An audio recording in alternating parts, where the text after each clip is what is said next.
ಬೆಳಗ್ಗೆಯಿಂದಲೇ ಆಗಸದಲ್ಲಿ ಮೋಡ ಮುಸುಕಿದ ವಾತಾವರಣವಿತ್ತು. ಬೆಣ್ಣೆ ಮುದ್ದೆಯಂತಹ ಬಿಳಿಯ ಮೋಡಗಳು ಚಲಿಸುವ ಪರಿ ಅವುಗಳ ನಡುವೆ ಚಂದಿರನ ರಂಗೀನಾಟ ಮತ್ತೆ ಮತ್ತೆ ನೋಡಿ ಕಣ್ಣು ತುಂಬಿಸಿಕೊಂಡ ಮಾಧವಿ ಹಾಗೂ ಅಜಯ್ ಹಲವು ಬಾರಿ ಆನಂದಿಸಿದರು. ಆದರೆ ಇಂದು ಯಾಕೋ ಮಾಧವಿಯ ಮನಸ್ಸು ಅಲ್ಲೋಲ ಕಲ್ಲೋಲವಾಗಿತ್ತು. ಎಲ್ಲ ಅಸ್ಪಷ್ಟ, ಗೊಂದಲದ ಗೂಡಾಗಿತ್ತು. ಜೊತೆಗೆ ನಡುವೆ ಮನದ ಮೂಲೆಯಲ್ಲಿ ಅನುಮಾನದ ಸುಳಿ ಹರಿದಾಡಲಾರಂಭಿಸಿತು. ಅದಕ್ಕೂ ಒಂದು ಕಾರಣವಿದೆ. ಕೆಲವು ದಿನಗಳಿಂದೀಚೆಗೆ ಮಾಧವಿಗೆ ತನ್ನ ಪತಿ ಅಜಯ್ ನಡವಳಿಕೆಯಲ್ಲಿ ಕೆಲವು ಬದಲಾವಣೆಗಳು ತೋರಿ ಬಂದಿದ್ದವು. ಈ ನಡುವೆ ಅಜಯ್ ಮಾತಿಗೂ ಸಿಡುಕುತ್ತಿದ್ದ. ಮಾಧವಿಯ ಯಾವುದೇ ಮಾತುಗಳಿಗೂ ಮನ್ನಣೆ ನೀಡುತ್ತಿರಲಿಲ್ಲ ಹಾಗೂ ಚಿಕ್ಕ ಪುಟ್ಟ ವಿಚಾರಗಳಿಗೆಲ್ಲ ಕಾಲು ಕೆರೆದು ಜಗಳಕ್ಕೆ ನಿಲ್ಲುತ್ತಿದ್ದ.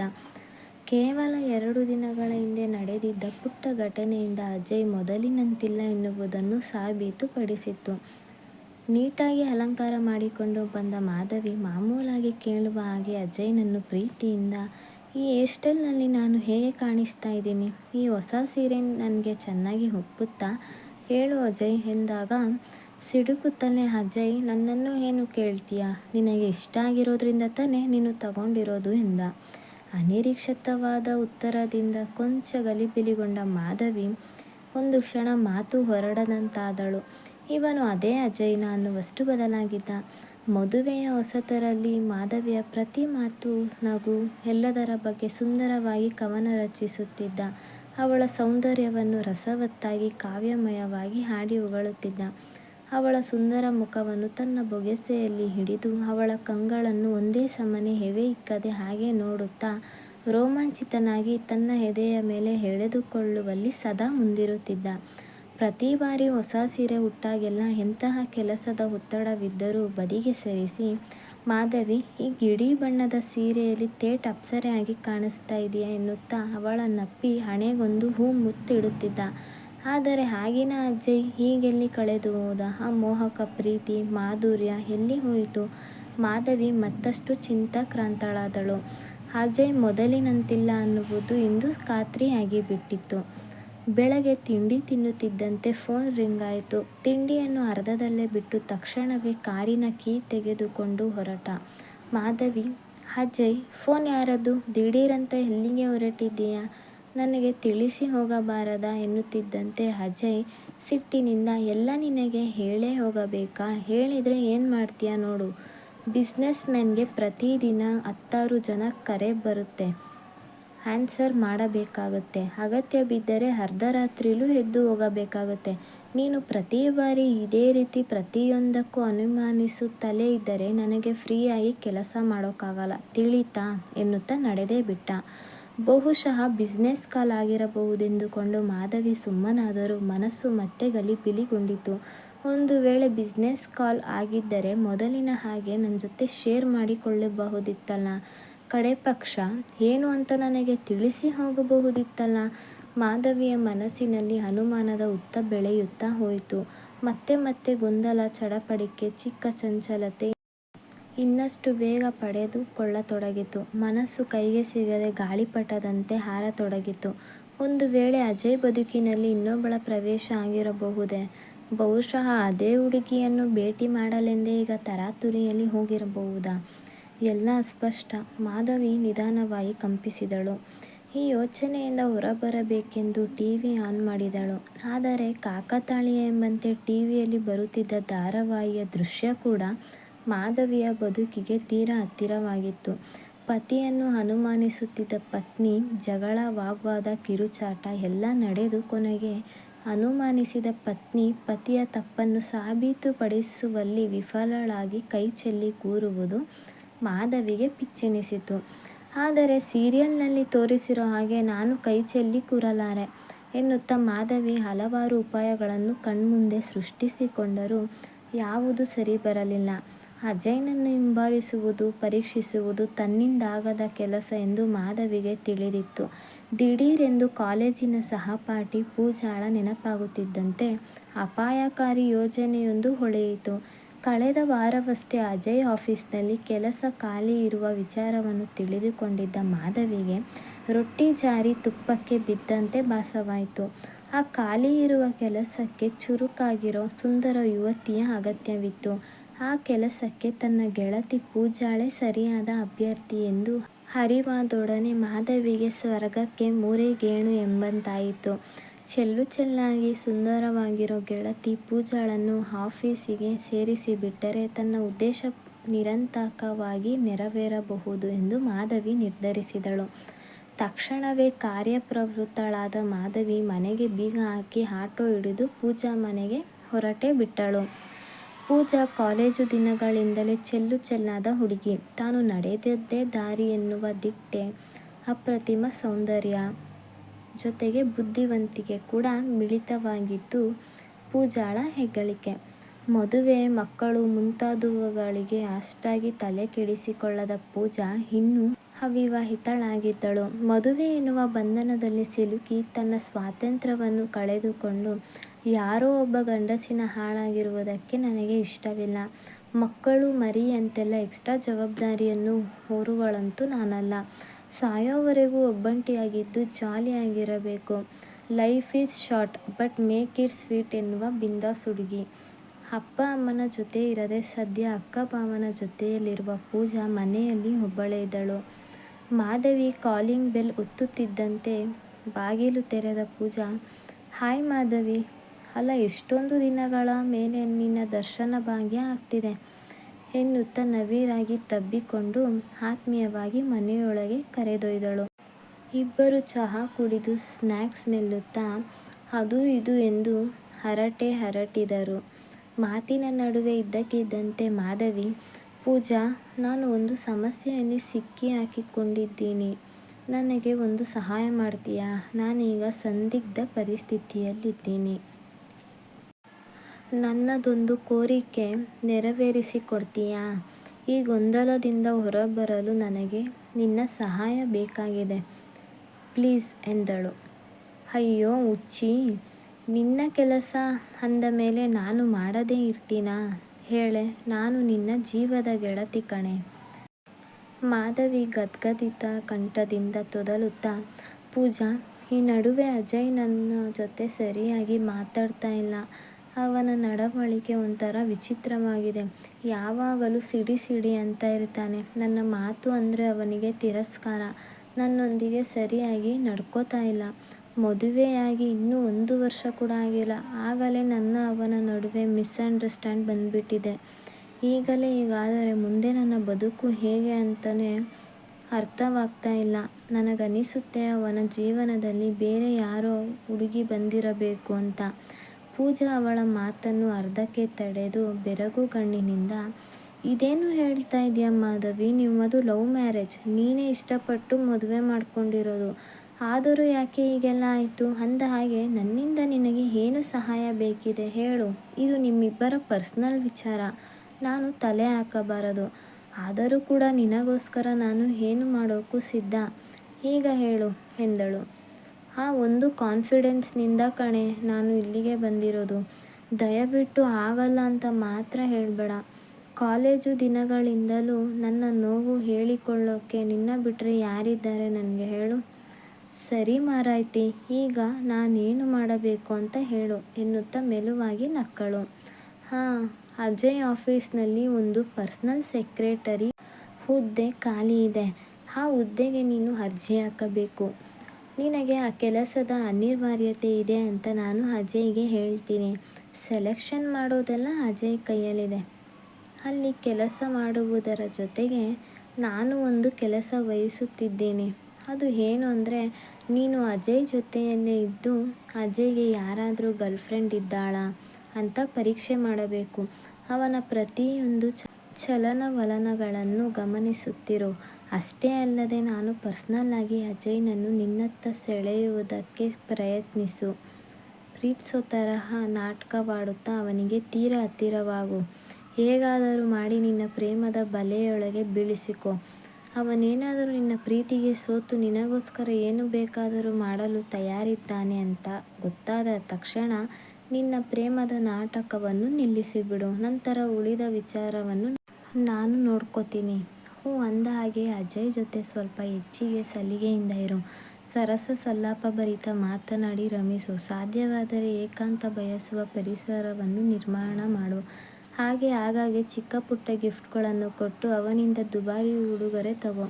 ಗಿಫ್ಟ್ ತಗೊಳ್ಳೋದನ್ನು ನಿನ್ನ ಮೊಬೈಲ್ನಲ್ಲಿ ರೆಕಾರ್ಡ್ ಮಾಡಿಟ್ಟುಕೋ. ಹಾಗೆ ಅಜಯ್ ಮನಸ್ಸಿನಲ್ಲಿ ನನ್ನ ಬಗ್ಗೆ ಎಂತಹ ಭಾವನೆ ಇದೆ ಅಂತ ತಿಳ್ಕೊ.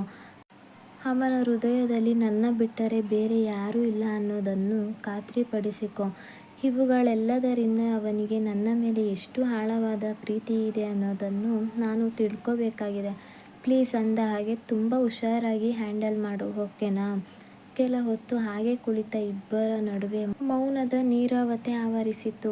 ಕೈಹಿಡಿದ ಪತಿಯೊಂದಿಗೆ ಪ್ರೇಮದ ನಾಟಕವಾಡುವ ಆಫರ್ ನೀಡಿದ ಮಾಧವಿಗೆ ಮನದ ಮೂಲೆಯಲ್ಲಿ ಏನೋ ಒಂಥರ ಕಸಿವಿಸಿಯಾಯಿತು. ಎಲ್ಲವನ್ನೂ ಕೇಳಿಸಿಕೊಂಡ ಪೂಜಾ ತುಸು ಗಂಭೀರವಾಗಿಯೇ, ಒಂದು ವೇಳೆ ನೀನು ಒಡ್ಡಿದ ಪರೀಕ್ಷೆಯಲ್ಲಿ ಅಜಯ್ ಸೋತು ಬೇರೆ ಯಾರಾದರೂ ಅವನ ಬದುಕಿಗೆ ಎಂಟ್ರಿ ಕೊಟ್ಟರೆ ಏನು ಮಾಡ್ತೀಯಾ? ಹಾಗೇನಾದರೂ ಆದರೆ ಅವನ ತಪ್ಪನ್ನು ಮನ್ನಿಸಿ, ಸುಧಾರಿಸಿ, ಸಹಿಸಿಕೊಂಡು ಬಾಳುವುದಕ್ಕಿಂತ ಅವನನ್ನು ಬಿಟ್ಟು ಬಿಡ್ತೀನಿ ಅನ್ನುತ್ತಲೇ ಮಾಧವಿಯ ಗಂಟಲು ಒಣಗಿದಂತಾಯಿತು. ಅಷ್ಟರಲ್ಲಿ ಒಳಗಿನಿಂದ ಕೇಳಿಬಂದ ಸದ್ದಿನಿಂದ ಒಂದು ಕ್ಷಣ ಬೆಚ್ಚಿಬಿದ್ದ ಮಾಧವಿ, ಏನದು ಸದ್ದು? ಬೇರೆ ಯಾರಾದರೂ ಒಳಗಡೆ ಇದ್ದಾರಾ? ಅವರೇನಾದರೂ ನಮ್ಮಿಬ್ಬರ ಮಾತನ್ನು ಕೇಳಿಸಿಕೊಂಡಿದ್ದರೆ? ಕೇಳಿಸಿಕೊಂಡಿಲ್ಲ ತಾನೇ ಎಂದಳು ಗಾಬರಿಯಿಂದ. ಪೂಜಾ ಗಾಬರಿಯಿಂದ, ಹಾಗೇನೂ ಇಲ್ಲ, ಒಳಗೆ ಬೆಕ್ಕುಗಳು ಓಡಾಡುತ್ತಿರಬೇಕು ಎಂದಳು. ಮಾಧವಿ ತನ್ನೆಲ್ಲ ಐಡಿಯಾ, ವಿಚಾರವನ್ನೆಲ್ಲ ವಿವರವಾಗಿ ಪೂಜಾಳಿಗೆ ಮನದಟ್ಟು ಮಾಡಿ ನಿಧಾನವಾಗಿ ತನ್ನ ಮನೆಯತ್ತ ಹೆಜ್ಜೆ ಹಾಕಿದಳು. ಆಫೀಸ್ ಟೂರ್ನಿಂದ ಹಿಂತಿರುಗಿ ಬಂದ ಅಜಯ್ಗೆ ಆಶ್ಚರ್ಯದ ಜೊತೆಗೆ ಕುತೂಹಲ ಕಾದಿತ್ತು. ಮನೆಗೆ ಬಂದಾಗಿನಿಂದಲೂ ತನ್ನ ಪಾಡಿಗೆ ತಾನು ಹಾಯಾಗಿರುವ ಮಾಧವಿಯನ್ನು ನೋಡಿ ಚಕಿತಗೊಂಡ. ಈ ಹಿಂದೆ ಮನೆಗೆ ಬಂದ ತಕ್ಷಣವೇ ಅನುಮಾನದ ದೃಷ್ಟಿಯಲ್ಲಿ ತನ್ನನ್ನು ನೋಡುತ್ತಾ ನೂರಾರು ಪ್ರಶ್ನೆಗಳನ್ನು ಕೇಳಿ ಹೈರಾಣಾಗಿಸುತ್ತಿದ್ದ ಮಾಧವಿ ಇಂದ್ಯಾಕೋ ಯಾವುದನ್ನು ಪ್ರಶ್ನೆ ಮಾಡದೆ ನಿರಾಳವಾಗಿರುವುದು ಅಜಯ್ಗೆ $1,000,000 ಪ್ರಶ್ನೆಯಾಗಿತ್ತು. ಅಜಯ್ ತನ್ನ ಬಗ್ಗೆ ಏನೆಂದುಕೊಂಡನೋ ಅನ್ನುವ ಪರಿವೇ ಇಲ್ಲದೆ ನಿರಾತಂಕ ಭಾವದಿಂದ ಇದ್ದಳು ಮಾಧವಿ. ಈಗ ಮಾಧವಿಯ ಕೈಯಲ್ಲಿ ಅಜಯ್ ಅನ್ನೋ ಬೀಗಕ್ಕೆ ಪೂಜಾ ಎನ್ನುವ ಕೀ ಹಾಕಿ ಬಂದೋಬಸ್ತ್ ಮಾಡಿರೋ ಹೆಮ್ಮೆಯಿತ್ತು. ಅಷ್ಟಕ್ಕೂ ಈ ನಾಟಕವೆಲ್ಲ ಕೇವಲ ಕೆಲವೇ ದಿನಗಳವರೆಗೆ ಮಾತ್ರ ತಾನೆ ಎಂದುಕೊಂಡು ನಿರಾಳವಾಗಿದ್ದಳು ಮಾಧವಿ. ಅಜಯ್ ಟೇಬಲ್ ಮುಂದೆ ಸಂದರ್ಶಕಿಯಾಗಿ ಪೂಜಾ ಕುಳಿತಿದ್ದಳು. ಸ್ನಿಗ್ಧ ಸೌಂದರ್ಯದ ಪೂಜಾಳನ್ನು ನೋಡಿದ ಅಜಯ್ ಪುಳಕಿತನಾಗಿದ್ದ. ಹೊಸ ಹುರುಪಿನಿಂದ ಕಂಗೊಳಿಸುತ್ತಿದ್ದ. ಅಷ್ಟಕ್ಕೂ ಮಾಧವಿಯ ಗೆಳತಿ ಅಂತ ತಿಳಿದ ಮೇಲಂತೂ ಬಹಳ ಸಂತೋಷಗೊಂಡಿದ್ದ. ಸರ್, ನನಗೆ ಈ ಕೆಲಸದ ಅವಶ್ಯಕತೆ ಬಹಳ ಇದೆ. ಕೋಗಿಲೆಯಂತ ಉಲಿದ ಪೂಜಾಳ ದನಿಗೆ ಅಜಯ್ ಕ್ಷಣಕಾಲ ಮಾತನಾಡದಂತಾದ. ತಕ್ಷಣವೇ ಸಾರಿಸಿಕೊಳ್ಳುತ್ತಾ ನಗುತ್ತಲೇ, ನಿಮ್ಮ ಬಗ್ಗೆ ಮಾಧವಿ ಎಲ್ಲ ಹೇಳಿದ್ದಾಳೆ. ಈ ಕೆಲಸನ ನಿಮಗೆ ನೀಡಬೇಕು ಅಂತ ಶಿಫಾರಸು ಬೇರೆ ಮಾಡಿದ್ದಾಳೆ. ನಿಮ್ಮ ಆಸೆಯನ್ನು ನಿರಾಸೆ ಮಾಡೋಕ್ಕಾಗುತ್ತೇ? ನಿಮ್ಮಂತಹ ಸುಂದರ, ಇಂಟೆಲಿಜೆಂಟ್ ಕ್ಯಾಂಡಿಡೇಟ್ ನಮಗೆ ಬೇಕಾಗಿರುವುದು. ಆಲ್ ದಿ ಬೆಸ್ಟ್ ಎಂದು ಶುಭ ಹಾರೈಸಿದ. ಪೂಜಾ ತನ್ನ ಯೌವನಭರಿತ ಬಳಕುವ ನೋಟದಿಂದಾಗಿ ಆಗಲೇ ಅಜಯ್ನನ್ನು ತನ್ನೆಡೆಗೆ ಸೆಳೆದುಕೊಂಡಿದ್ದಳು. ತನ್ನ ಹಾಲಿನಂತಹ ಬಿಳುಪು ಮೈಬಣ್ಣದ ಜೊತೆಗೆ ತುಂಬಿ ತುಳುಕುವ ದೇಹಸಿರಿಯಲ್ಲಿ ಮಿಂದೆದ್ದಂತಿದ್ದ ಪೂಜಾ ಅದುಕೊಪ್ಪುವ ಬಿಳಿ ಬಣ್ಣದ ಶಿಫಾನ್ ಸೀರೆಯಲ್ಲಿ ಮತ್ತಷ್ಟು ಮನಮೋಹಕವಾಗಿ ಕಾಣುತ್ತಿದ್ದಳು. ಅಜಯ್ ಕ್ಯಾಬಿನ್ಗೆ ವಯ್ಯಾರವಾಗಿ ಕಾಲಿಟ್ಟ ಅವಳನ್ನೇ ಎಲೆ ಇಕ್ಕದೆ ಒಂದೇ ಸಮನೆ ನೋಡುತ್ತಾ ಅವಳ ಸೌಂದರ್ಯವನ್ನು ಅಜಯ್ ಕಣ್ತುಂಬಿಕೊಂಡಿದ್ದ. ಮೊದಲ ಬಾರಿಗೆ ಪೂಜಾ ಕೈ ಕುಲುಕಿದಾಗಂತಲೂ ಅವಳ ಕೈ ಬಿಸಿಯ ಮೃದು ಸ್ಪರ್ಶ ಅಜಯ್ನ ಹೃದಯ ಸಮುದ್ರವನ್ನು ಕಲಕಿಬಿಟ್ಟಿತ್ತು. ಸುಂದರ ಸ್ತ್ರೀಯರು ಗಂಡಸರ ದೌರ್ಬಲ್ಯ ಎನ್ನುವ ಸತ್ಯವನ್ನು ಪೂಜಾ ಚೆನ್ನಾಗಿ ಅರಿತಿದ್ದಳು. ಅಪ್ರತಿಮ ಸೌಂದರ್ಯದ ಜೊತೆಗೆ ಕಣ್ಸೆಳೆಯುವ ಕುಡಿನೋಟ, ವಯ್ಯಾರದಲ್ಲಿ ಅಯಸ್ಕಾಂತದ ಶಕ್ತಿ ಅಡಗಿತ್ತು. ಆ ಕಾರಣದಿಂದಾಗಿಯೇ ಪೂಜಾ ಈ ಹುದ್ದೆಗೆ ಆಯ್ಕೆಯಾದಳು. ಅಪಾಯಿಂಟ್ಮೆಂಟ್ ಲೆಟರ್ ಕೈಗೆ ಸಿಕ್ಕಿದ್ದೇ ತಡ. ತಕ್ಷಣವೇ ಖುಷಿಯ ಸಮಾಚಾರವನ್ನು ಮಾಧವಿಗೆ ತಿಳಿಸುತ್ತಾ, ನಾಳೆಯಿಂದ ನನ್ನ ಕೆಲಸ ಶುರು ಡಿಯರ್. ಹಾಗೆ ನೀನು ಕೊಟ್ಟಿರುವ ಗೂಢಚಾರಿಣಿ ಕೆಲಸನೂ ಆರಂಭವಾಗುತ್ತೆ ಎಂದಳು. ವಿಷಯ ತಿಳಿಯುತ್ತಿದ್ದಂತೆ ಸಂತಸಗೊಂಡ ಮಾಧವಿಯ ಮುಖದಲ್ಲಿ ಯುದ್ಧ ಗೆದ್ದಂಥ ಹೆಮ್ಮೆ ಮಿನುಗುತ್ತಿತ್ತು. ಒಳ್ಳೆಯದೇ ಆಯಿತು. ಆದಷ್ಟು ಬೇಗ ನನ್ನ ಬದುಕಿನಲ್ಲಿ ಕವಿದಿದ್ದ ಕತ್ತಲು ಕರಗಿ ಹೊಸ ಬೆಳಕು ಆರಂಭವಾದರೆ ಸಾಕು ಎಂದುಕೊಂಡಳು. ರಾತ್ರಿ ಮಲಗುವ ಮುನ್ನ ಮಾಧವಿ ಅಜಯ್ನನ್ನು ಮಾತಿಗೆಳೆಯಲು ಪ್ರಯತ್ನಿಸಿದಳು. ಆದರೆ ಅವನು ತನಗೆ ತುಂಬ ಸುಸ್ತಾಗಿದೆ ಅನ್ನುವ ಕಾರಣ ನೀಡಿ ಹಾಗೆಯೇ ನಿದ್ರೆಗೆ ಜಾರಿದ. ದಿನಗಳು ಕ್ಷಣಗಳ ಹಾಗೆ ಉರುಳಿ ಹೋಯಿತು. ಅಚಾನಕ್ಕಾಗಿ ತರಾತುರಿಯಲ್ಲಿ ಮಾಧವಿಯನ್ನು ಭೇಟಿ ಮಾಡಿದಳು ಪೂಜಾ. ಮಾಧವಿ, ನೀನು ಹೇಳಿದ ಹಾಗೆ ಎಲ್ಲ ಕಡೆಯಿಂದಲೂ ಅಜಯ್ನನ್ನು ಪರೀಕ್ಷೆ ಮಾಡಿದೆ. ಆದರೆ ನನಗೆ ಯಾವುದೇ ರೀತಿಯ ಕ್ಲೂ ಸಿಕ್ಕಿಲ್ಲ. ನೀನು ಅಂದ್ಕೊಂಡಿರೋ ಹಾಗೆ ಅಜಯ್ ಸ್ತ್ರೀಲೋಲನಲ್ಲ. ಯಾರೋ ನಿನಗೆ ಅವರ ಬಗ್ಗೆ ತಪ್ಪು ಮಾಹಿತಿ ನೀಡಿದ್ದಾರೆ. ಈಗ ಅಜಯ್ ಕೈಯಲ್ಲಿರೋ ದೊಡ್ಡ ಪ್ರಾಜೆಕ್ಟ್ನಿಂದಾಗಿ ನಿನ್ನ ಜೊತೆ ಕಳೆಯೋಕ್ಕೆ ಟೈಮ್ ಸಿಗ್ತಾ ಇಲ್ಲ. ಸ್ವಲ್ಪ ರೆಸ್ಟ್ಲೆಸ್ ಆಗಿದ್ದಾರೆ ಅಷ್ಟೇ. ಹಾಗಾಗಿ ಮೊದಲಿನ ಹಾಗೆ ನಿನ್ನ ಜೊತೆ ಫ್ರೀಯಾಗಿ ಇರೋಕ್ಕಾಗ್ತಾ ಇಲ್ಲ ಎಂದಳು. ಇದನ್ನು ಹೇಳುತ್ತಿದ್ದಂತೆ ಮಾಧವಿಯ ಮನಸ್ಸು ನಿರಾಳವಾಯಿತು. ಯಾವುದೋ ಒತ್ತಡದಿಂದ ರಿಲೀಫ್ ಸಿಕ್ಕಂತಾಗಿ, ಸರಿ ಕಣೆ, ಎಲ್ಲೋ ಒಂದು ಕಡೆ ಸಮಾಧಾನ. ಒಳ್ಳೆಯ ಸಮಾಚಾರ ತಂದಿದ್ದಕ್ಕೆ ಥ್ಯಾಂಕ್ಸ್ ಡಿಯರ್ ಎಂದಳು ಮಾಧವಿ. ಮಾಧವಿ ಸಂತೋಷವಾಗಿರುವುದನ್ನು ಮನಗಂಡ ಪೂಜಾ ನವಿರಾಗಿ ಕಾಲೆಳೆಯಲು, ಮಾಧವಿ, ನಿನ್ನ ಯಜಮಾನ ಎಷ್ಟು ಹ್ಯಾಂಡ್ಸಮ್ ಆಗಿದ್ದಾರಲ್ಲ. ಇವರನ್ನು ನೋಡಿದ ಯಾವುದೇ ಹುಡುಗಿಯಾದರೂ ಅವರ ರೂಪಕ್ಕೆ ಮರುಳಾಗದೇ ಇರಲ್ಲ. ಏನಂತೀಯ ಎಂದಳು. ಅಯ್ಯೋ, ಅಜಯ್ನನ್ನು ಹಿಂಬಾಲಿಸಲು ಹೋಗಿ ಅವನನ್ನೇ ಲವ್ ಮಾಡಿಬಿಟ್ಟೀಯಾ, ಹುಷಾರ್. ಮಾಧವಿಯ ಮಾತು ಕೇಳಿ ಪೂಜಾ ಕಿಲಕಿಲನೆ ನಕ್ಕಳು. ಕಾಲಚಕ್ರ ವೇಗವಾಗಿ ಉರುಳುತ್ತಾ ತಿಂಗಳುಗಳು ಕಳೆದದ್ದೇ ಗೊತ್ತಾಗಲಿಲ್ಲ. ಮಾಧವಿ ಮೊದಲಿನಂತೆಯೇ ಅತಿ ಹೆಚ್ಚು ಖುಷಿಯಾಗಿದ್ದಳು. ಅಜಯ್ ಮೇಲೆ ಪ್ರೀತಿ ಇನ್ನಷ್ಟು ಹೆಚ್ಚಾಗಿತ್ತು. ಅಜಯ್ ಕೂಡ ಹಿಂದಿಗಿಂತ ಹೆಚ್ಚು ಖುಷಿಯಾಗಿ ಲವಲವಿಕೆಯಿಂದ ಓಡಾಡಿಕೊಂಡಿದ್ದ. ಆರಾಮಾಗಿ ಕೆಲಸ ಮಾಡುತ್ತಿದ್ದ. ಇಂತಹ ಒಂದು ಸುಂದರ ವಾತಾವರಣವನ್ನು ಕಲ್ಪಿಸಿಕೊಟ್ಟ ಪೂಜಾಳಿಗೆ ಮನದಲ್ಲಿಯೇ ಥ್ಯಾಂಕ್ಸ್ ಹೇಳಿದಳು. ಕಳೆದು ಹೋದ ಅಜಯ್ ಮತ್ತೆ ವಾಪಸ್ಸು ದಕ್ಕಿದ ಖುಷಿಯಲ್ಲಿ ಮಾಧವಿ ತೇಲಾಡುತ್ತಿದ್ದಳು. ಆದರೆ ಆ ಖುಷಿ ಹೆಚ್ಚು ದಿನ ಉಳಿಯಲಿಲ್ಲ. ಕಾರಣ ಏನೆಂದರೆ ಇತ್ತೀಚೆಗೆ ಪೂಜಾಳ ನಡವಳಿಕೆಯಲ್ಲಿ ಬದಲಾವಣೆಯಾಗಿತ್ತು. ಆಗಾಗ್ಗೆ ಬಂದು ಭೇಟಿ ಮಾಡುತ್ತಿದ್ದ ಪೂಜಾ ಬಹುತೇಕ ಬರುವುದನ್ನು ನಿಲ್ಲಿಸಿಬಿಟ್ಟಿದ್ದಳು. ಅಷ್ಟೇ ಅಲ್ಲದೆ ಕೊನೆ ಪಕ್ಷ ಫೋನ್ ಮಾಡುವುದನ್ನು ಮರೆತೇ ಬಿಟ್ಟಿದ್ದಳು. ಮಾಧವಿ ಫೋನ್ ಮಾಡಿದಾಗಲೆಲ್ಲ ನಾಟ್ ರೀಚಬಲ್ ಎಂದು ಬರತೊಡಗಿತು. ಪೂಜಾ ಬಗ್ಗೆ ಅಜಯ್ ಬಳಿ ವಿಚಾರಿಸಿದಾಗಲೂ ಸಮರ್ಪಕ ಉತ್ತರ ದೊರೆಯಲಿಲ್ಲ. ತನ್ನ ಪಾಲಿನ ಜೀವದ ಗೆಳತಿ ಹೀಗ್ಯಾಕೆ ಮಾಡಿದಳು ಅಂತ ಮನಸ್ಸಿನಲ್ಲಿ ಮಾಧವಿ ಪ್ರಶ್ನಿಸಿಕೊಂಡಳು. ಮತ್ತೆ ಮತ್ತೆ ಅಜಯ್ನನ್ನು ಒತ್ತಾಯಿಸಿ ಕೇಳಿದಾಗ, ಪೂಜಾ ಬಗ್ಗೆ ಯಾಕೆ ಇಷ್ಟೊಂದು ತಲೆ ಕೆಡಿಸಿಕೊಂಡಿದ್ದೀಯಾ, ಅವಳ ಪಾಡಿಗೆ ಅವಳನ್ನು ಬಿಟ್ಟು ಬಿಡು. ಅವಳು ತನ್ನ ಕೆಲಸವಂತೂ ಚೆನ್ನಾಗಿ ಮಾಡಿಕೊಂಡು ಹೋಗ್ತಾ ಇದ್ದಾಳೆ. ಮತ್ತಿನ್ನೇನು, ಅಷ್ಟಕ್ಕೂ ನಿನಗೆ ಪೂಜಾ ಜೊತೆ ಏನು ಕೆಲಸವಿದೆ. ಅಂದ ಹಾಗೆ ನೀನು ಶಿಫಾರಸು ಮಾಡಿರೋ ನಿನ್ನ ಗೆಳತಿ ನಿಜಕ್ಕೂ ಸಿಂಪ್ಲಿ ಸೂಪರ್. ಅವಳ ನಗು, ಮಾತು, ರೂಪ, ಲಾವಣ್ಯ, ಚುರುಕು ಎಲ್ಲ ಫ್ಯಾಂಟಾಸ್ಟಿಕ್. ಹುಡುಗಿ ಅಂದರೆ ಪೂಜಾ ತರಹ ಇರಬೇಕು. ತುಂಬ ಬಿಂದಾಸ್ ಆಗಿರೋ ಪೂಜಾ ನಮ್ಮ ಸಂಸ್ಥೆಗೆ ಸಿಕ್ಕಿರೋ ನಿಧಿ. ಅವಳ ಒಂದು ಕುಡಿನೋಟ ಸಾಕು ಇಡೀ ದಿನ ಉಲ್ಲಸಿತರಾಗಿ ಇರೋಕ್ಕೆ. ಅಮೇಜಿಂಗ್ ಲೇಡಿ ಎಂದ. ಅಜಯ್ ಪೂಜಾಳನ್ನು ವರ್ಣಿಸಿದ ರೀತಿಗೆ ಬೆರಗಾದ ಮಾಧವಿ ಎಲ್ಲೋ ಏನೋ ಎಡವಟ್ಟಾಗಿದೆ ಎಂಬುದನ್ನು ಅರಿಯಲು ಹೆಚ್ಚು ಸಮಯ ಬೇಕಾಗಲಿಲ್ಲ. ಆದರೂ ಮನಸ್ಸನ್ನು ಸ್ಥಿಮಿತಕ್ಕೆ ತಂದುಕೊಂಡು ಪೂಜಾಳ ಬಗ್ಗೆ ಯೋಚಿಸತೊಡಗಿದಳು. ಒಂದು ವೇಳೆ ಪೂಜಾ ಮೊಬೈಲ್ ನಂಬರ್ ಬದಲಾಯಿಸಿಕೊಂಡಿರಬೇಕು. ನನಗೆ ನಂಬರ್ ಕೊಡಲು ಮರೆತು ಹೋಗಿರಬೇಕು. ಪಾಪ, ಕೆಲಸದ ಒತ್ತಡದಿಂದ ಮನೆ ಕಡೆ ಬರೋದಕ್ಕೆ ಸಾಧ್ಯವಾಗಲಿಲ್ಲವೇನೋ. ಯಾರಿಗೆ ಗೊತ್ತು. ಅಷ್ಟಕ್ಕೂ ತಾನೇ ಏಕೆ ಒಂದು ಸಾರಿ ಅವರ ಆಫೀಸಿಗೆ ಹೋಗಿ ಮೀಟ್ ಮಾಡಿ ಬರಬಾರದು. ಹೌದಲ್ವಾ, ಒಳ್ಳೆಯ ಐಡಿಯಾ. ನನ್ನ ಆಗಮನ ಇಬ್ಬರಿಗೂ ಸರ್ಪ್ರೈಸ್ ಆಗಬಹುದು ಎಂದುಕೊಂಡು ತಕ್ಷಣವೇ ಮನೆಗೆ ಬೀಗ ಹಾಕಿ ಆಫೀಸ್ನತ್ತ ಹೊರಟಳು. ನೀಟಾಗಿ ಡ್ರೆಸ್ ಮಾಡಿಕೊಂಡು ಆಫೀಸಿಗೆ ಬಂದ ಮಾಧವಿಯನ್ನು ನೋಡಿದ ಸಿಬ್ಬಂದಿಯೆಲ್ಲ ಗುಸುಗುಸು ಮಾತನಾಡಿಕೊಳ್ಳಲು ಆರಂಭಿಸಿದರು. ಅದೇ ಸಮಯಕ್ಕೆ ಸರಿಯಾಗಿ ಲಘು ಬಗೆಯಿಂದ ಓಡಿ ಬಂದ ಆಫೀಸ್ ಬಾಯ್, ನಮಸ್ಕಾರ ಮೇಡಮ್, ಸಾಹೇಬ್ರು ಸ್ವಲ್ಪ ಬ್ಯುಸಿಯಾಗಿದ್ದಾರೆ, ತುಂಬ ಅರ್ಜೆಂಟ್ ಮೀಟಿಂಗ್ನಲ್ಲಿದ್ದಾರೆ, ಸ್ವಲ್ಪ ಹೊತ್ತು ಈ ರೂಮಿನಲ್ಲಿ ವೇಟ್ ಮಾಡಿ ಎನ್ನುತ್ತಾ ಮಾಧವಿನ ವೇಟಿಂಗ್ ರೂಮಿನತ್ತ ಕರೆದೊಯ್ದ. ಬಹಳ ಹೊತ್ತು ಕಾಯುತ್ತಾ ಕುಳಿತಿದ್ದ ಮಾಧವಿಗೆ ಆಫೀಸ್ನ ವಾತಾವರಣವೇ ವಿಚಿತ್ರವಾಗಿದೆ ಎನಿಸಿತು.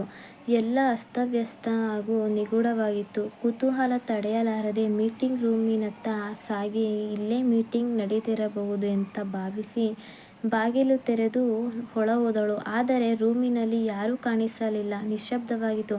ಇನ್ನಷ್ಟು ಕುತೂಹಲ ಅನುಮಾನದಿಂದ ಅಜಯ್ನ ಪ್ರೈವೇಟ್ ಕ್ಯಾಬಿನತ್ತ ಸರಿದು ಬಾಗಿಲು ತೆರೆದಳು. ಒಳಗಡೆ ಹೆಜ್ಜೆ ಇಡುತ್ತಿದ್ದಂತೆ ಮಾಧವಿ ಶಾಕ್ನಿಂದ ತತ್ತರಿಸಿದಳು. ಕಣ್ಣ ಮುಂದಿನ ದೃಶ್ಯವನ್ನು ನೋಡಿ ಕೈಕಾಲುಗಳು ತಣ್ಣಗಾದವು. ಇಡೀ ದೇಹ ಕಂಪಿಸತೊಡಗಿತು. ಮಾಧವಿ ತನ್ನ ಕನಸಿನಲ್ಲೂ ಕಲ್ಪಿಸಿಕೊಳ್ಳಲಾಗದಂತಹ ಅಸಹ್ಯವಾದ ದೃಶ್ಯ.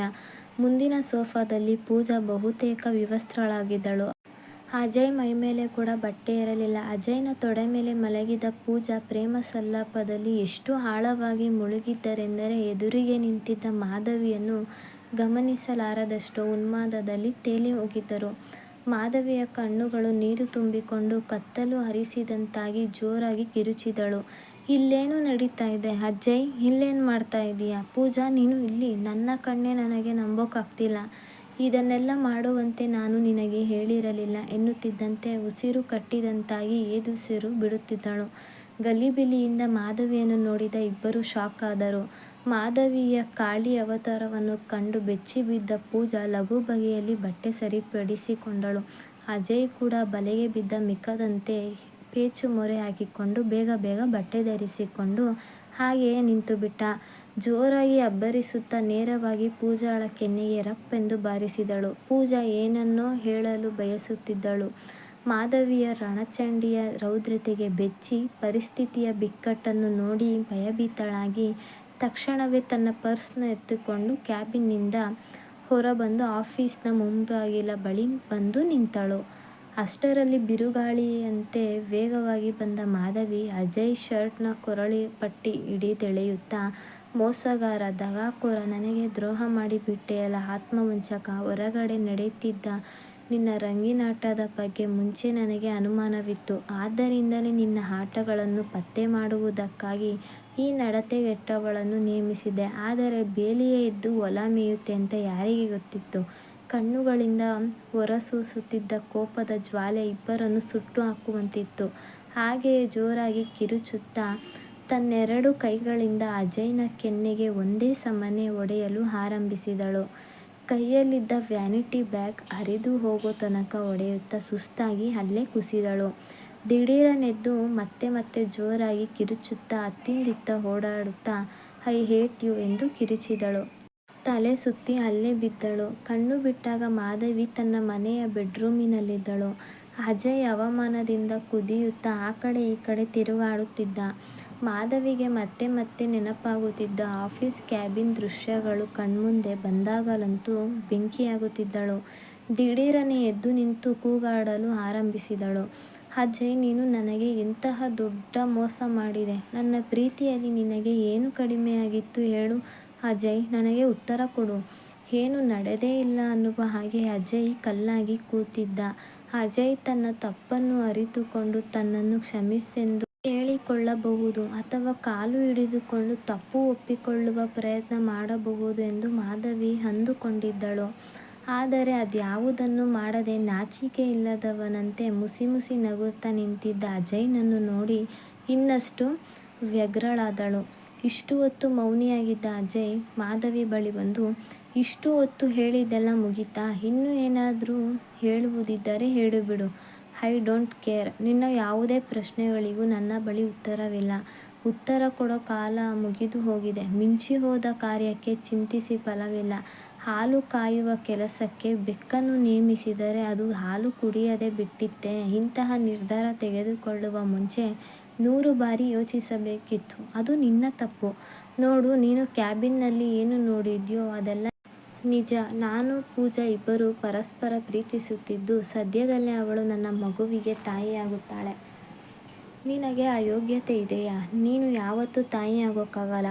ನಿನ್ನನ್ನು ಮದುವೆಯಾದ ಹೊಸತರಲ್ಲಿ ಡಾಕ್ಟರ್ ಬಳಿ ನಾವಿಬ್ಬರೂ ಹೋಗಿ ಚೆಕಪ್ ಮಾಡಿಸಿಕೊಂಡಿದ್ದಾಗ ನಿನಗೆ ತಾಯಿಯಾಗುವ ಭಾಗ್ಯವಿಲ್ಲ ಅಂತ ಅವತ್ತೇ ತಿಳಿದಿತ್ತು. ನೀನು ನನಗೆ ತಂದೆಯಾಗುವ ಖುಷಿಯನ್ನು ಯಾವತ್ತೂ ನೀಡೋಕ್ಕಾಗಲ್ಲ. ಆ ಸುಖ ಈಗ ಪೂಜಾ ಕೊಡ್ತಿದ್ದಾಳೆ. ನೀನೊಬ್ಬಳು ಫಲ ನೀಡದ ಬಂಜೆ ಮರ ಇದ್ದಾಗೆ. ಎಲ್ಲವನ್ನೂ ಸೂಕ್ಷ್ಮವಾಗಿ ಗಮನಿಸುತ್ತಿದ್ದ ಮಾಧವಿ ಒಂದು ಗಟ್ಟಿ ನಿರ್ಧಾರಕ್ಕೆ ಬಂದಾಗಿತ್ತು. ಮದುವೆ ಎನ್ನುವ ಈ ಖೋ-ಖೋ ಆಟದಲ್ಲಿ ಗೆಲುವು ನನ್ನ ಕೈ ಜಾರಿಹೋಗಿದೆ. ಸೋತಿರೋ ಪಂದ್ಯದಲ್ಲಿ ಮತ್ತೆ ಗೆಲ್ಲೋದು ಅಸಾಧ್ಯವೆಂದು ತಿಳಿದ ಮಾಧವಿ ಇವರಿಬ್ಬರ ರಂಗಿನಾಟಕ್ಕೆ ಒಂದು ಕೊನೆ ಕಾಣಿಸಲೇಬೇಕೆಂಬ ಹಠದೊಂದಿಗೆ ನೇರವಾಗಿ ಪೂಜಾಳಿಗೆ ಫೋನ್ ಮಾಡಿದಳು. ಹೇ ಲಜ್ಜೆಗಟ್ಟ ಹೆಮ್ಮಾರಿ, ನನ್ನ ಮುಗ್ಧ ಗಂಡನನ್ನು ಏಮಾರಿಸಿ ನಿನ್ನ ಬುಟ್ಟಿಗೆ ಹಾಕಿಕೊಳ್ತೀಯ ಅಂತ ಅಂದುಕೊಂಡಿರಲಿಲ್ಲ. ನಿನ್ನ ಮೇಲೆ ಎಷ್ಟೊಂದು ನಂಬಿಕೆ ಇಟ್ಟಿದ್ದೆ. ನನ್ನ ನಂಬಿಕೆಯನ್ನು ನಾಶ ಮಾಡಿದ ನಂಬಿಕೆ ದ್ರೋಹಿ ನೀನು. ಸ್ನೇಹ ಎನ್ನುವ ಪವಿತ್ರ ಪದಕ್ಕೆ ಕಳಂಕ ತಂದಿರೋ ವಿಶ್ವಾಸಘಾತಕಿ. ಮಾಧವಿಯ ಮಾತು ಕೇಳಿ ಜೋರಾಗಿ ನಗುತ್ತಿದ್ದ ಪೂಜಾ, ಮಾಧವಿ, ನಿನ್ನ ಪರಿಸ್ಥಿತಿ ನೋಡಿದರೆ ಅಯ್ಯೋ ಪಾಪ ಅನಿಸುತ್ತೆ. ನಿನ್ನಂತಹ ಮುಟ್ಟಾಳ ಹೆಣ್ಣು ಈ ಪ್ರಪಂಚದಲ್ಲೇ ಇಲ್ಲ ಕಣೆ. ಅಲ್ವೇ? ನಿನ್ನಂಥ ಪೆದ್ದಿ ಬೆಂಕಿ ಜೊತೆ ಸ್ನೇಹ ಬೆಳೆಸುವಂತೆ ಪೆಟ್ರೋಲಿಗೆ ಹೇಳಿದರೆ ಬೆಂಕಿ ಹೊತ್ತು ಉರಿಯದೇ ಇರುತ್ತೆ. ಅಷ್ಟಕ್ಕೂ ಅಜಯ್ ತುಂಬ ಒಳ್ಳೆಯ ಮನುಷ್ಯ. ಅವನ ಮನಸ್ಸನ್ನರಿತು ಅವನನ್ನು ಆಧರಿಸುವಲ್ಲಿ ನೀನು ಸೋತಿದ್ದೆ. ಬೇಕು ಬೇಡಗಳನ್ನು ತಿಳಿದು ಪ್ರಾಮಾಣಿಕವಾದ ಕಾಳಜಿ, ಪ್ರೀತಿ, ಒಲವು ತೋರಿಸಿದ್ದಿದ್ದರೆ ಅವನ್ಯಾಕೆ ನನ್ನ ಬಳಿ ಬರುತ್ತಿದ್ದ? ಸದಾ ಮಾತು ಮಾತಿಗೂ ಜಗಳವಾಡುವ, ಪ್ರತಿಯೊಂದನ್ನು ಅನುಮಾನದ ದೃಷ್ಟಿಯಲ್ಲಿ ನೋಡುವ ನಿನ್ನ ವಿಚಿತ್ರ ಮನೋಭಾವವೇ ಅವನು ನಿನ್ನಿಂದ ದೂರ ಸರಿಯುವ ಪ್ರಯತ್ನ ಮಾಡಿದೆ. ಅವನು ಬಯಸಿದಂತಹ ಪ್ರೀತಿ, ವಾತ್ಸಲ್ಯ, ಒಲವು, ಹೊಂದಾಣಿಕೆ ಎಲ್ಲ ನನ್ನಲ್ಲಿತ್ತು. ಆದ್ದರಿಂದಲೇ ನನ್ನನ್ನು ಬಯಸಿ ಬಂದ. ಅದರಲ್ಲೇನು ತಪ್ಪಿದೆ? ನಾನು ಕೂಡ ನಿನ್ನ ಅಜಯ್ನಂತಹ ಒಳ್ಳೆಯ ಗಂಡನನ್ನು ಹುಡುಕುತ್ತಿದ್ದೆ. ಅದು ನನಗೆ ಸಿಕ್ಕಿದೆ. ಹೆಸರಿಗಷ್ಟೇ ಹೆಂಡತಿಯಾದರೆ ಸಾಲದು, ಜವಾಬ್ದಾರಿಯುತ ಸತಿಯಾಗಿರಬೇಕು. ತಿಳಿತಾ? ಆ ಯೋಗ್ಯತೆ ನಿನಗೆಲ್ಲಿದೆ? ಅಷ್ಟಕ್ಕೂ ನೀನೇ ನಿನ್ನ ಸುತ್ತ ಸೃಷ್ಟಿಸಿಕೊಂಡಿರೋ ಬೆಂಕಿಯ ಬಲೆ ಈಗ ನಿನ್ನನ್ನೇ ಸುಡ್ತಾ ಇದೆ.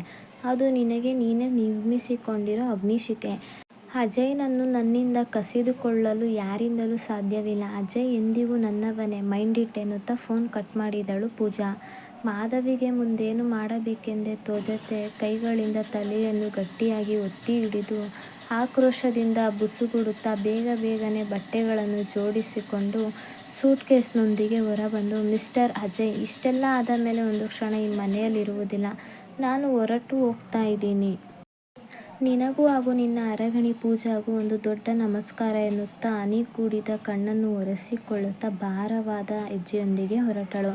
ಅಜಯ್ಗೆ ನನ್ನ ಪ್ರೀತಿ ಹಾಗೂ ಪ್ರಾಮಾಣಿಕತೆಯನ್ನು ಬೇರೆ ಮಾರ್ಗದಲ್ಲಿಯೇ ತೋರಿಸ್ತೀನಿ ಎಂದು ನಿಂತಲ್ಲೇ ಪ್ರತಿಜ್ಞೆ ಮಾಡಿದಳು. ಮಾಧವಿಯ ಮಾತುಗಳು ಅಜಯ್ಗೆ ಕೇಳಿಸಿದರೂ ಕೇಳಿಸದವನಂತೆ ಕಲ್ಲಾಗಿ ನಿಂತಿದ್ದವನ ಮುಖದಲ್ಲಿ ತೃಪ್ತಿಯ ಮಂದಹಾಸ ಮಿನುಗುತ್ತಿತ್ತು. ಕಾಲಚಕ್ರ ಉರುಳಿದಂತೆ ದಿನಗಳು ವಾರಗಳಾಗಿ, ವಾರಗಳು ತಿಂಗಳುಗಳಾಗಿ ಬದಲಾಗುತ್ತಾ ಸಾಗಿತು. ಹಳೆ ನೆನಪು ಹೊಸ ಬದುಕಿನ ಹೊಯ್ದಾಟದಲ್ಲಿ ದಿನ ಕಳೆಯುತ್ತಿದ್ದಂತೆ ಅಜಯ್ ಮಾಧವಿ ವಿಚ್ಛೇದನ ನಡೆದೇ ಹೋಯಿತು. ಅದಾಗಲೇ ಅಜಯ್ ತನ್ನೆಲ್ಲ ಆಸ್ತಿಯನ್ನು ಪೂಜಾಳ ಹೆಸರಿಗೆ ಬದಲಾಯಿಸಿದ್ದ. ಇನ್ನೇನು ಬದುಕು ಒಂದು ಹಂತದಲ್ಲಿ ಮಗ್ಗಲು ಬದಲಾಯಿಸಿತು ಎನ್ನುವ ನಿರಾಳತೆಯೊಂದಿಗೆ ಸಾಗಿದ್ದಾಗಲೇ ಮತ್ತೊಂದು ತಿರುವು. ಅಜಯ್ನ ಆಫೀಸ್ ವಿಳಾಸಕ್ಕೆ ಒಂದು ದಪ್ಪನೆಯ ಕವರ್ ಬಂದಿತ್ತು. ಸ್ವಲ್ಪ ಕಳವಳ ಹಾಗೂ ಕುತೂಹಲದೊಂದಿಗೆ ಒಡೆದು ನೋಡಿದ. ಅದು ಮಾಧವಿ ಕಳುಹಿಸಿದ ಕವರಾಗಿತ್ತು. ಅದೇ ಸಮಯಕ್ಕೆ ಟಿಫನ್ ಬಾಕ್ಸ್ನೊಂದಿಗೆ ಅಲ್ಲಿಗೆ ಬಂದ ಪೂಜಾ ಅಜಯ್ ಕೈಯಲ್ಲಿದ್ದ ಪತ್ರವನ್ನು ನೋಡಿ, ಅಜಯ್, ಯಾರಿಂದ ಪತ್ರ ಬಂದಿದೆ ಎಂದು ಕೇಳುತ್ತಿದ್ದರೂ ಏನನ್ನೂ ಹೇಳದೆ ಪತ್ರವನ್ನು ಮೌನವಾಗಿ ಓದು ಮುಗಿಸಿ ಅಪರಾಧಿ ಭಾವದಿಂದ ಪೂಜಾಳ ಮುಖ ನೋಡುತ್ತಾ ತಲೆ ಮೇಲೆ ಕೈಯೊತ್ತು ಅಲ್ಲೇ ಕುಳಿತ. ಪೂಜಾಗೆ ಏನೊಂದೂ ಅರ್ಥವಾಗದೆ, ಏನಾಯ್ತು ಅಜಯ್? ಏನಿದೆ ಆ ಪತ್ರದಲ್ಲಿ? ನನಗೆ ಕೊಡು ಎಂದು ಪತ್ರವನ್ನು ಅಜಯ್ ಕೈಯಿಂದ ಸರಕ್ಕನೆ ಕಸಿದುಕೊಂಡು ಓದತೊಡಗಿದಳು. ಮುದ್ದಾದ ಅಕ್ಷರಗಳಿಂದ ಬರೆದಿದ್ದ ಪತ್ರ ಮಾಧವಿಯದಾಗಿತ್ತು. ಪ್ರೀತಿಯ ಅಜಯ್ ಹಾಗೂ ಪೂಜಾ ದಂಪತಿಗಳಿಗೆ ಹಾರ್ದಿಕ ಶುಭಾಶಯಗಳು. ಹೊಸ ಬಾಳಿನ ಹೊಸ್ತಿಲಲ್ಲಿ ನಿಂತಿರುವ ಯುವ ಜೋಡಿಗೆ ಏನಾದರೂ ಕೊಡುಗೆ ನೀಡಬೇಕೆಂದು ನಿರ್ಧರಿಸಿ ಈ ಪತ್ರದೊಂದಿಗೆ ಚಿಕ್ಕ ಕೊಡುಗೆಯನ್ನು ಕಳುಹಿಸಿದ್ದೇನೆ. ದಯವಿಟ್ಟು ಸ್ವೀಕರಿಸಿ. ನೀವು ನನಗೆ ಮಾಡಿರುವ ದ್ರೋಹ ಮರೆತು ಬಹಳ ದಿನಗಳಾಯಿತು. ನನಗೆ ನಿಮ್ಮ ಬಗ್ಗೆ ಯಾವುದೇ ದ್ವೇಷ, ಅಸಹನೆ, ಕೋಪವಿಲ್ಲ. ನನಗೆ ನಾನು ಪ್ರಶ್ನೆ ಮಾಡಿಕೊಂಡ ಮೇಲೆ ನನ್ನದೇ ತಪ್ಪು ಇರಬೇಕು ಅನಿಸಿತು. ಎಲ್ಲೋ ಒಂದು ಕಡೆ ಪ್ರೀತಿಯ ಕೊರತೆಯಾಗಿರಬೇಕು ಅಂತ ಭಾವಿಸಿದ್ದೇನೆ. ಈ ಬದುಕಿನಲ್ಲಿ ನಾನು ಕಲಿತಿರೋ ಒಂದೇ ಒಂದು ಪಾಠ ಎಂದರೆ ಸಹನೆ. ಅದು ದೇವರು ನನಗಾಗಿ ನೀಡಿದ ದೊಡ್ಡ ಗಿಫ್ಟ್. ದೇವರ ಅಣತಿಯಂತೆ ಒಂದು ವೇಳೆ ನನ್ನ ಬದುಕಿನಿಂದ ಯಾರಾದರೂ ಆಚೆ ಹೋಗ್ತಾರೆ ಅಂದರೆ ಅವರನ್ನು ತಡಿಬೇಡ. ಹೋಗುವಾಗ ಅವರಿಗೆ ಯಾವುದೇ ತರಹದ ನೋವು, ನಿರಾಶೆ ಮಾಡಬೇಡ ಎಂಬುದಾಗಿ ನಂಬಿಕೊಂಡು ನಿರಾಳಾಗಿದ್ದೀನಿ. ಅಂದ ಹಾಗೆ ನಾನೀಗ ಒಂಟಿಯಲ್ಲ. ನನ್ನ ಮನಸ್ಸಿಗೆ ಹಿಡಿಸಿದ ಪ್ರಾಮಾಣಿಕ ವ್ಯಕ್ತಿ ಜೊತೆ ಮದುವೆ ಆಗಿದ್ದೇನೆ. ಎಲ್ಲ ನನ್ನ ನಿರೀಕ್ಷೆಗಿಂತ ಉತ್ತಮವಾಗಿದೆ. ಹಾಯಾಗಿದ್ದೀನಿ. ಹಾಗೆ ಅಜಯ್, ನಿನಗೊಂದು ಸರ್ಪ್ರೈಸ್ ವಿಷಯ. ಏನು ಅಂದರೆ ನಾನೀಗ 3 ತಿಂಗಳ ಗರ್ಭಿಣಿ. ಲೈಫ್ ಈಗ ಸೋ ಸ್ವೀಟ್. ಹಾಂ, ಅಂದ ಹಾಗೆ ನಿನಗೊಂದು ಗಿಫ್ಟ್ ಕಳುಹಿಸಿದ್ದೀನಿ ಅಂತ ಹೇಳಿದ್ದೀನಲ್ಲ, ಅದು ನಾನು ನೀನು ಹಿಂದೊಮ್ಮೆ ಮಕ್ಕಳಾಗುವ ಬಗ್ಗೆ ಚೆಕಪ್ ಮಾಡಿಸಿಕೊಂಡಿರುವ ರಿಪೋರ್ಟ್. ಓದಿ ನೋಡು, ಎಲ್ಲ ನಿನಗೆ ಗೊತ್ತಾಗುತ್ತೆ. ಮದುವೆಯಾದ ಹೊಸತರಲ್ಲಿ ನಿನ್ನ ಪ್ರೀತಿಯ ಸೋಪಾನದಲ್ಲಿ ಮುಳುಗಿ ಅತ್ಯಂತ ಭಾವುಕಳಾಗಿದೆ. ನೀನೇ ನನ್ನ ಪ್ರಪಂಚ ಅಂದುಕೊಂಡಿದ್ದೆ. ಡಾಕ್ಟರ್ ಕೊಟ್ಟಿರೋ ರಿಪೋರ್ಟ್ನಲ್ಲಿ ನೀನು ತಂದೆಯಾಗುವ ಭಾಗ್ಯ ಕಳೆಕೊಂಡಿದ್ದೆ. ನಿನಗೆ ಮಕ್ಕಳಾಗಲ್ಲ ಅನ್ನುವ ಕಟು ಸತ್ಯದ ರಿಪೋರ್ಟನ್ನು ನಾನು ಮುಚ್ಚಿಟ್ಟು ನಿನ್ನ ಮರ್ಯಾದೆ, ಸ್ವಾಭಿಮಾನವನ್ನು ಕಾಪಾಡಿದೆ. ಎಲ್ಲ ಗೊತ್ತಿದ್ದು ನನಗೆ ಮಕ್ಕಳಾಗಲ್ಲ ಅನ್ನುವ ಸುಳ್ಳು ರಿಪೋರ್ಟ್ ಸೃಷ್ಟಿಸಿ ನಿನ್ನ ಮಾನ ಕಾಪಾಡಿದೆ. ನಿನ್ನನ್ನು ನಂಬಿಸುವುದಕ್ಕಾಗಿ ನಾನೇ ರಾಂಗ್ ರಿಪೋರ್ಟ್ ರೆಡಿ ಮಾಡಿಸಿ ನಿನಗೆ ತೋರಿಸಿದ್ದೆ. ಆ ರಿಪೋರ್ಟ್ನಲ್ಲಿ ದಾಖಲಿಸಿರೋ ಮಾಹಿತಿಗಳೆಲ್ಲ ಸತ್ಯವಾದುದಲ್ಲ. ಅಂದ ಹಾಗೆ ಈ ಪತ್ರದ ಜೊತೆಯಲ್ಲಿ ನಿನ್ನ ಅಸಲಿ ರಿಪೋರ್ಟನ್ನು ಕಳುಹಿಸಿದ್ದೇನೆ. ಬಹುಶಃ ಅದು ನಿನಗೆ ಕೆಲಸಕ್ಕೆ ಬರಬಹುದು. ಆ ರಿಪೋರ್ಟ್ ಪ್ರಕಾರ ನನಗೆ ಮಕ್ಕಳಾಗುವ ಎಲ್ಲ ಯೋಗ್ಯತೆ ಇದ್ದು ನಾನು ಈಗಾಗಲೇ ಗರ್ಭಿಣಿಯಾಗಿರುವುದು ಪ್ರೂವ್ ಆಗಿದೆ. ಆದರೆ ನಿನಗೆ ಭವಿಷ್ಯದಲ್ಲಿ ಎಂದೆಂದೂ ಮಕ್ಕಳಾಗುವುದಿಲ್ಲ. ತಿಳ್ಕೊ. ಜಗತ್ತಿಗೆ ದೇವರೊಬ್ಬನೇ. ಎಲ್ಲವನ್ನೂ ಅವನು ನೋಡ್ತಿರ್ತಾನೆ. ಇನ್ನೂ ಒಂದು ವಿಚಾರ. ಪೂಜಾಳ ಪ್ರೀತಿಯಲ್ಲಿ ತೇಲಿ ಹೋಗಿರುವ ನಿನಗೆ ನಿನ್ನ ಕಳೆದು ಹೋದ ಪೌರುಷದ ಮೇಲೆ ನಿನಗೆ ಅಷ್ಟು ನಂಬಿಕೆ ಇದ್ದರೆ ಇನ್ನೊಮ್ಮೆ ಚೆಕಪ್ ಮಾಡಿಸಿಕೊಂಡು ಬಾ. ಆಗ ನಿನಗೆ ಗೊತ್ತಾಗುತ್ತೆ. Good bye. ಪತ್ರ ಓದಿ ಮುಗಿಸುತ್ತಿದ್ದಂತೆ ಪೂಜಾಳ ಕೈಯಲ್ಲಿದ್ದ ರಿಪೋರ್ಟ್ ಹಾಗೂ ಪತ್ರದ ಹಾಳೆಗಳು ತನಗರಿವಿಲ್ಲದಂತೆ ಸುತ್ತಲೂ ಹಾರಾಡತೊಡಗಿದವು. ಮಾಧವಿ ಕೊಟ್ಟ ಕೊಡುಗೆ ಎಷ್ಟು ಆಘಾತಕರವಾಗಿತ್ತು ಅಂದರೆ ಪೂಜಾ ತನ್ನೆರಡು ಕೈಗಳಿಂದ ತನ್ನ ಹೊಟ್ಟೆಯನ್ನು ಗಟ್ಟಿಯಾಗಿ ಅದುಮಿಟ್ಟುಕೊಂಡು ಕತ್ತರಿಸಿದ ಮರ ಬೀಳುವ ಹಾಗೆ ಅಲ್ಲಿಯೇ ದುಪ್ಪೆಂದು ಉರುಳಿ ಬಿದ್ದಳು. ಈ ಕಥೆ ನಿಮಗೆ ಇಷ್ಟ ಆಗಿದ್ದರೆ ಪ್ಲೀಸ್ ನನ್ನ ಚಾನಲ್ಗೆ ಸಬ್ಸ್ಕ್ರೈಬ್ ಮಾಡಿ, ಲೈಕ್ ಮಾಡಿ, ಕಮೆಂಟ್ ಮಾಡಿ. ಧನ್ಯವಾದಗಳು.